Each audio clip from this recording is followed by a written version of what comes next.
কেউ সামনে যাবেন না। ভাই ভাই সামনে না, বসেন। প্লিজ প্লিজ সামনে থেকে সবাই বসেন।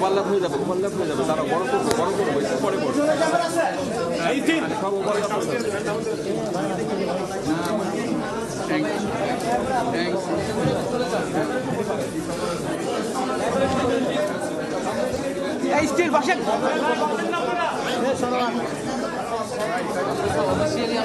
বসেন না ভাই।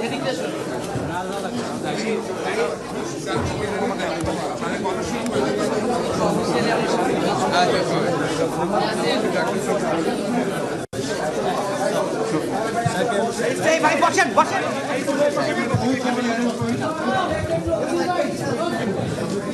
নজরুল ভাই বসেন। বসেন সবাই।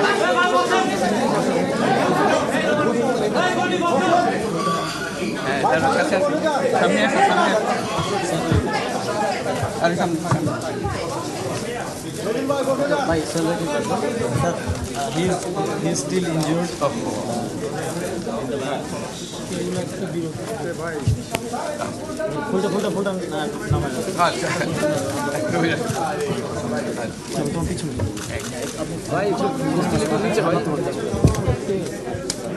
আসসালামু আলাইকুম। আজকে আমাদের গৌরবের দিন। যে বিপ্লবের মাধ্যমে বাংলাদেশ আজকে নতুন বিজয় দিবস সৃষ্টি করলো, সেটাকে সামনে রেখে এবং আরো মজবুত করে আমাদেরকে সামনে এগিয়ে যেতে হবে। যারা এটা সম্ভব করেছে, যে তরুণ সমাজ, তাদের প্রতি আমি আবার সমস্ত প্রশংসা এবং কৃতজ্ঞতা জানাচ্ছি তাদেরকে। তারা আমার পাশে আছে। এরা এ দেশকে রক্ষা করেছে, এ দেশকে নতুনভাবে পুনর্জন্ম দিয়েছে এবং এই পুনর্জন্মে যে বাংলাদেশ পেলাম, সে বাংলাদেশ যেন অত্যন্ত দ্রুত গতিতে এগিয়ে চলতে পারে, সেটাই হলো আমাদের শপথ। সেটা আমরা রক্ষা করতে চাই, এগিয়ে যেতে চাই। আজকে আবু সাঈদের কথা মনে পড়ছে আমাদের, যে আবু সাঈদের ছবি বাংলাদেশের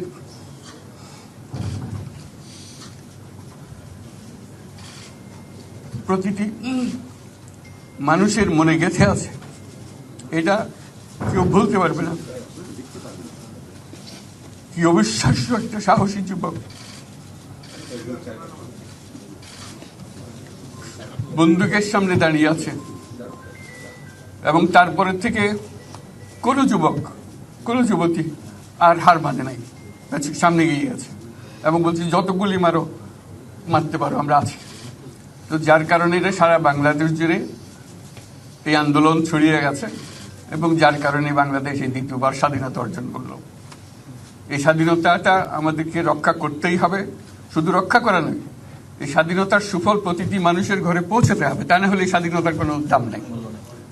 এই স্বাধীনতাটাকে পৌঁছানো হলে আমাদের শপথ, আমাদের যে প্রতিজ্ঞা, যে আমাদেরকে এটা করতে হবে, ঘরে ঘরে পৌঁছাতে হবে। মানুষ যেন জানে যে বাংলাদেশ স্বাধীন হওয়ার অর্থ হলো তার নিজের পরিবর্তন, ব্যক্তির পরিবর্তন, সুযোগের পরিবর্তন, তার ছেলে মেয়ের ভবিষ্যতের পরিবর্তন।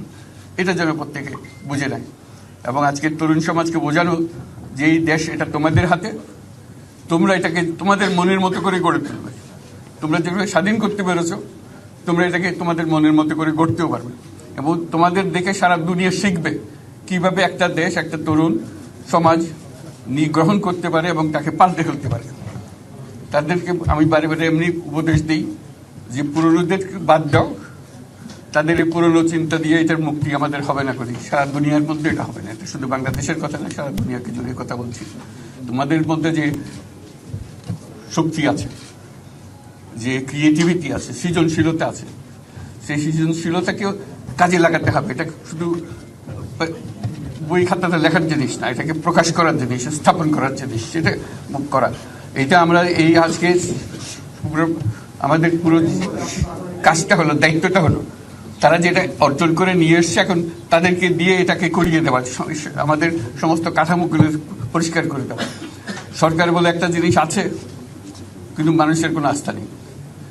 মানুষ মনে করে সরকার একটা দমন পীড়নের একটা যন্ত্র, যেখানে পায় যেখানে সুযোগ পায় তার একটা কষ্ট দেওয়া, তার থেকে নিংড়ে দেওয়া, যে সকল স্তরে।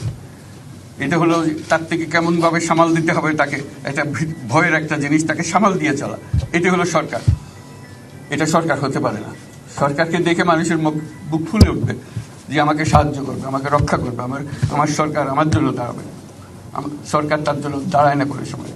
যে সরকার হবে সে সরকার মানুষকে রক্ষা করবে, মানুষের আস্থাভাজন হবে। কেউ জোর করে তাকে বলার ভালো হচ্ছে এটা না।